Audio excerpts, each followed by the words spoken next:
നമ്മളെ രണ്ടാമത്തെ താമരയും കുളത്തിലെ വിരിഞ്ഞിട്ടുണ്ട്.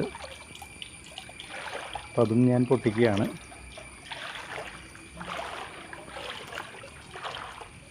ഇനി ഒരാളും കൂടി വിരിയാൻ നിൽക്കുന്നുണ്ട്. പിന്നെ പുതിയ മുട്ടകളൊന്നുമില്ല. കിട്ടുമോ നോക്കാം.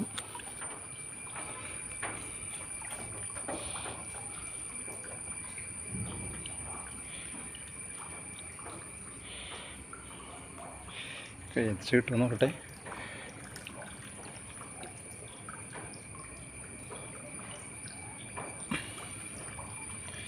ഓക്കെ,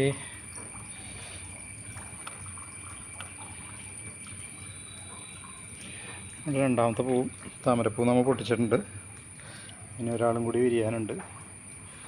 വേറെ മുട്ടുകളൊന്നും കാണുന്നില്ല. ഇത് നമുക്ക് കൊടുങ്ങല്ലൂർ അമ്പലത്തിൽ തന്നെ സമർപ്പിക്കാം. ഭഗവതിക്ക്, കൊടുങ്ങല്ലൂർ അമ്മയ്ക്ക് സമർപ്പിക്കാം. Okay, thank you. അമ്മേ ശരണം, ദേവി ശരണം.